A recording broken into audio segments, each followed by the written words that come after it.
I mean, what do you expect? If you're trying to get to 6 figures a year to 7 figures a year, you're trying to achieve something that most people, they will never achieve in their entire lifetime. So you can't expect to not have to make any sacrifices, to not have to do some things that quite frankly you don't feel like doing, and then reap the sun and the moon.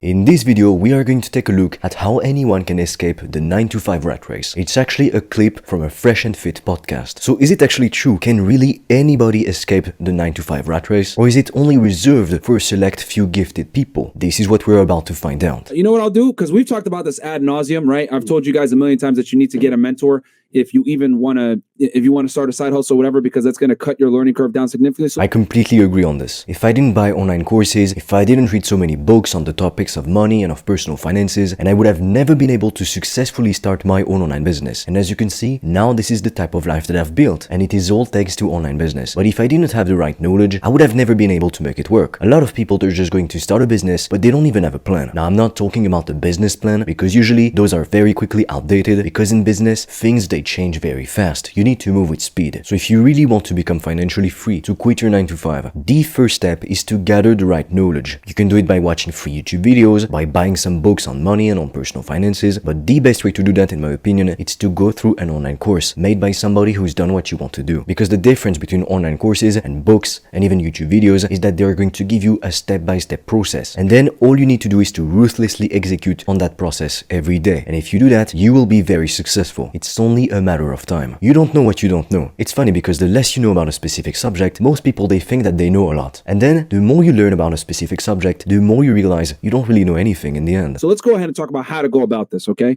Versus telling you, get a mentor and then just moving on. No, we got y'all over here. I'm going to tell you exactly how to do this. So number one, you're going to have a real job and or career. Step one, okay?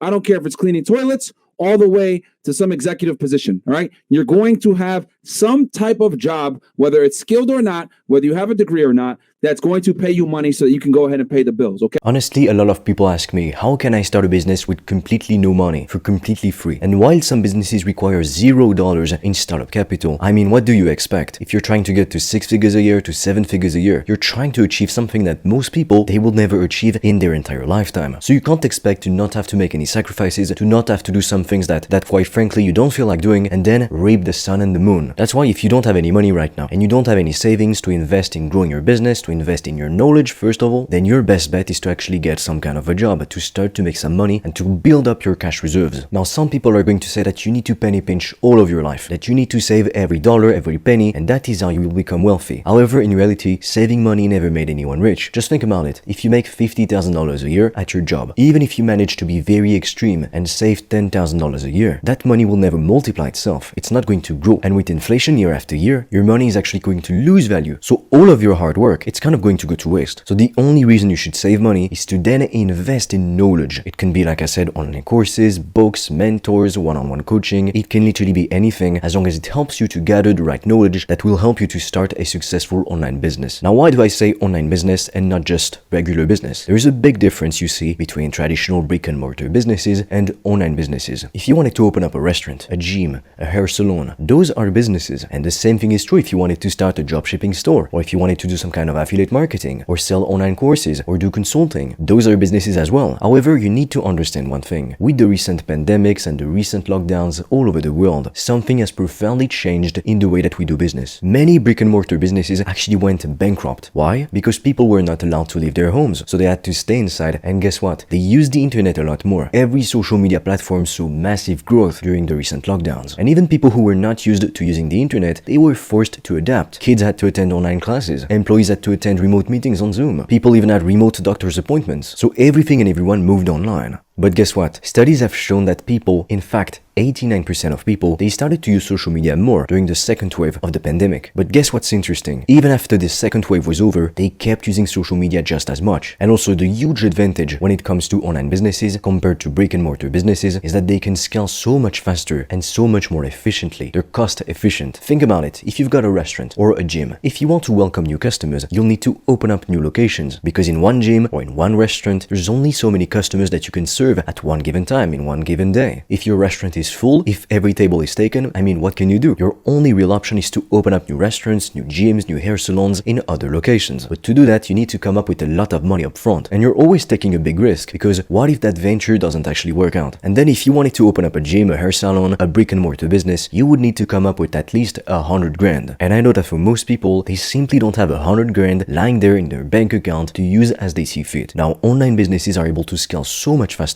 and in a way that is a lot more cost efficient, because if you're selling ebooks or online courses, to give you an example, it's not going to cost you 1,000,000 more times the money to serve 1,000,000 more customers. If you sell an ebook, everybody, pretty much anywhere in the world, can actually buy it. But is it going to cost you more to produce that ebook? No, because you only have to make it once, then you sell it, and people can buy it from all over the world. You don't have to ship it, it's not a physical product, and this is why typically you would have high profit margins. Now, the downside with this kind of business, selling online courses or ebooks, is that you need a big audience, or you need a lot of money to invest into paid advertising. And I also know that for a lot of people starting in business, this is not the case. You don't have $5,000, $10,000 to invest in starting your business. And what you're going to do is you're going to work that job, all right? You're going to take that earned income, because we all have to go ahead and trade time for money at some point.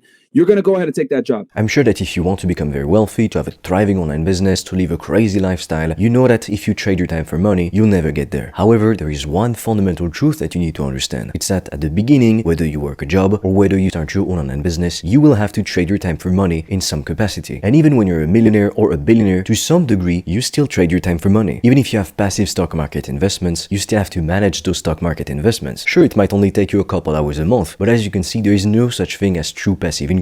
Now, when you start your own online business, if you don't have a lot of money to invest in it, you'll probably be the one doing all of the work yourself. You won't have the ability to delegate and to hire other people at first. So you will have to trade your time for money. However, when you're a lawyer, when you're a doctor, you can't really have other people do the work for you, unless you decided to open your own law firm, for instance. But with an online business, at some point, when your business is bringing in enough revenue each month, you can delegate and hire people to do the work for you. And as a result, this is going to free up a lot of your time. And you'll be able to invest that time in other things, either in growing your business, in working on other things, on other projects, or simply on having more free time for yourself, like having some hobbies, spending time with your friends, your family, going out, doing anything you want. But when you begin, you will probably have to trade some time for money. That's how the game is played. With that job, you're going to make some money.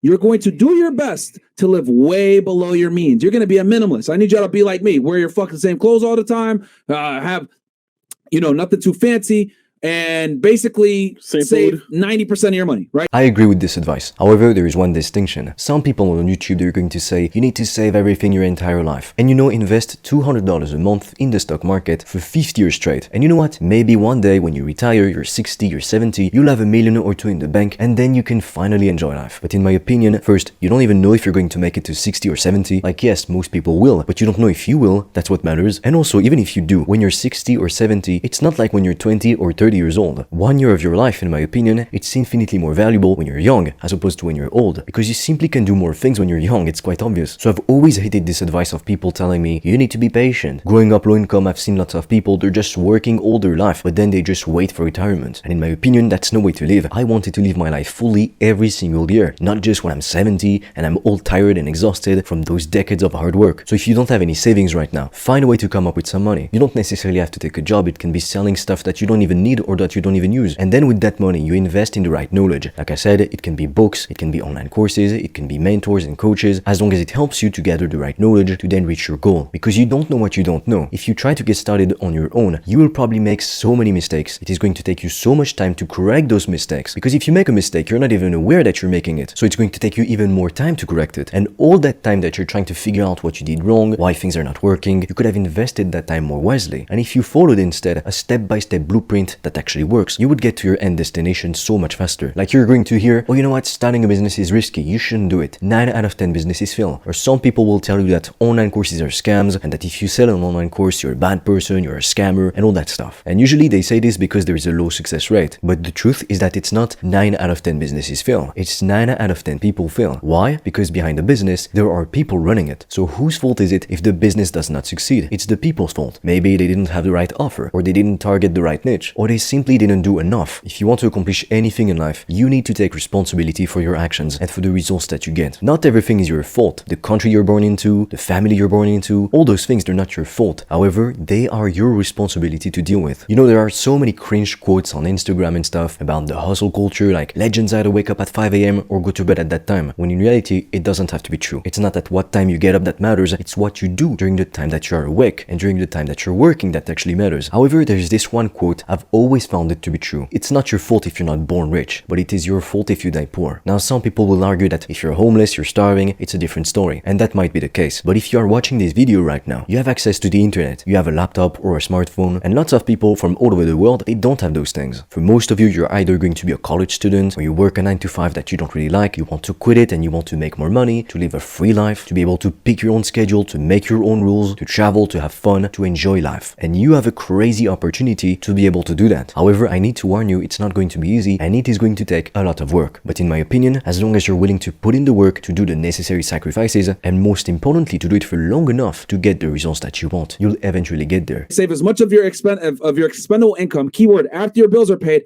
the expendable income that you have left over, you save that, okay? You're going to save that money. And as you work this job and you save that money, you're going to also do independent research on a side hustle. This is a lot of work, but honestly, if you want to make 6 figures a year, 7 figures a year, or simply if you want to make $10,000, $20,000 a month and be able to quit your day job and to travel all the time and to live the laptop lifestyle or whatever it is that you want, it's going to take a lot of work. Most people, they spend all of their lives working a job they hate and then they wait for retirement, but when they reach that age, they realize they could have done so many things when they were younger, but they didn't, and now they're sad and depressed. So if you want to live the rest of your life like a king, you'll have to sacrifice a few years of your life in your 20s or 30s. It could even be in your 40s. We all have a different journey, so some people, they might start later, some people might start sooner. But you'll have to sacrifice a few short years to build your foundations, to build your business. And then when that business is working, your life will never be the same, believe me. And you'll be so damn grateful to your younger self for having put in the work day in, day out, especially when you didn't feel like it. To be honest, I don't feel like working all of the time. The same is true for exercising. I don't feel always motivated to go and to hit the gym, but I still do it because I know that when I'm done, I will feel so damn good, I will feel proud of myself, and I will have moved forward. Now, if you find yourself procrastinating a lot, you don't know why you're not doing the things that deep down you know you need to do. The reason is because you do not have a strong reason why you're doing things. And you might think, but yes, I do. I want to become a millionaire. I want to dine in the best restaurants in the world. I want to have a yacht and all this and all that. And while that's great and all, everybody wants those things. One day I realized that just because I wanted those things, it didn't make me special, because everyone wants those things. What makes you special, it's not wanting them. It's doing whatever the hell it takes to get them. And then of course obtaining those things. But understand that if you want to have an incredible life, if that life wasn't given to you, and it won't be for most people, you'll need to sacrifice a few short years to put in the work in the shadows when no one is there to watch. And it's going to be difficult. Some people are going to hit you up. They're going to say, oh, let's go have some drinks, let's go party, let's do this. Some people will try to distract you, and some people, they will intentionally try to pull you down. Why? Because if you do succeed, it's going to be a blow to their ego. A lot of people, believe it or not, but they're not your friend. They don't want you to do better than them. They want to see you do well, but never better. Now, there are some people, they're with you from the start when you have nothing, and then they are still with you when you're at the top. And those people are very precious, so make sure you treat them very well. Because at least you know, they're not with you for the success that you have, for the wealth that you have. They were there even when you had nothing. So you're going to be working your job during the day,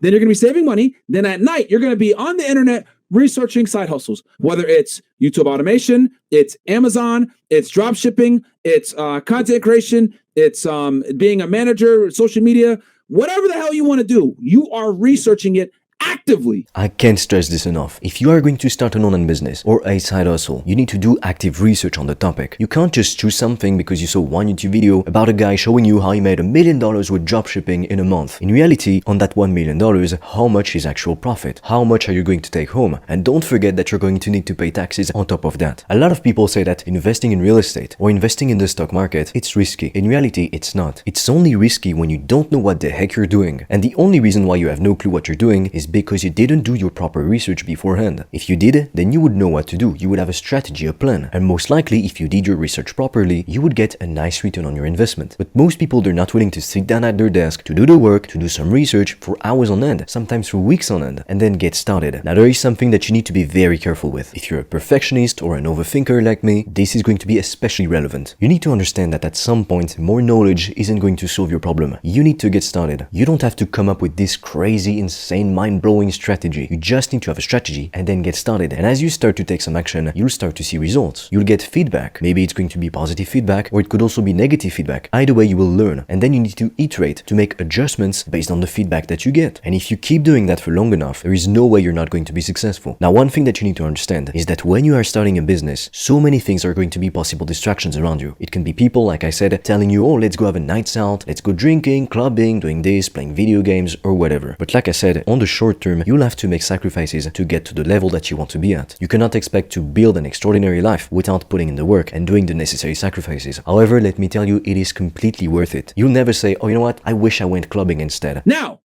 once you figure out what you want to do, let's say, for example, it's like, I want to do YouTube automation. This seems pretty cool. I want to do this, right? I don't recommend that you start an online business because you think it looks pretty cool. Because if you're going about things this way, you are being emotional. You're not making decisions based on the data, the feedback. And in business, if you want to win, you need to make decisions based on the numbers, based on the feedback that you get from the market. A lot of people, they fail their business because they're trying to sell something that people don't want. You'll never be able to force people to want some kind of product or service. They need to have a need for it. Otherwise, you will not make any money, you won't get any sales. If you're struggling to sell your product or your service, it can either be that your offer is wrong, it's not attractive enough, like your offer really needs to make people think, I'm stupid if I say no, that's how good it should be. Or it could be that if you're not getting sales, it's because you are not targeting the right audience, the right prospects. I mean, if you try to sell meat to vegan people, I'm sure you can see how that would go. But does it mean that people in the world, they don't want to eat meat? Of course, a lot of people do. So you have the right product, you're just not selling it to the right audience. Or the last thing, which is the worst, is that you are selling something that the market has no need for. So when you want to start your own online business, don't think about what do I want to do. Think about what does the market want. Once you have your eyes set on a potential mentor, you have the money saved up, you're still working your job over here. Now it's time to actually pull the trigger, right? And jump into that course. Now, it's very important that you understand that once you spend the money, you need to spend time and you need to pay attention. That's why I tell you all the time, pay for a mentor. Why? Because when you pay money, you start to pay attention. A lot of people are going to say, oh no, he just says that because he wants to sell you something. And at first, that is exactly what I thought. I thought, oh really, how convenient is it to say that if you pay this expensive stuff, you will pay more attention to what you learn. However, it is completely true. And the reason why is because you invest something into it. If you don't have much money, let's say you have $2,000 in your bank account and you buy a course for $1,000, you invested a lot of yourself. So you're making a sacrifice in a way. And so by doing this, you're already committing yourself to making it work, to putting in the work. Because like I said, if you want to get to 6 or 7 figures a year, it is not going to be easy. It's possible, it's doable, but you have to be willing to put in the work day in, day out. I'm not going to lie to you. It's a lot of hard work. And on a side note, this is what I love about supercars. When you see someone driving a supercar, a McLaren, a Ferrari, some people will be envious, jealous, a lot of people will. And some people will be inspired by it, motivated by it. Now fair enough, some people, they don't care about cars, so they'll be neutral. But when you see a McLaren on the road, a Ferrari on the road, it shows that this person, it's very likely that they worked really hard for a long time to get that vehicle. And that's what I love about it. A lot of people, they're going to focus on the social status aspect. And truthfully, when you're rich, most people, they don't care how hard you worked. They simply care that you are rich. That's the end result, because it makes you look good. But in my opinion, driving a car like that, it's also showing, not necessarily to the world, but to yourself, that you deserved it. You worked your ass off to get it. Now, if you want to discover what is the best online business to start for beginners, but you have no idea what to do, no idea where to start, I have recorded a free video that is going to analyze every popular online business model, because there is so much misinformation out there when it comes to which business you should start. Not every business is going to suit you. We're going to take a look at the pros, at the cons, and I am also going to share with you the 3-step process that you can use to start landing your first customers today. The link is in the description if you are interested. And with that said, as always, I wish you the best in your business journey, and I am waiting for you on the other side.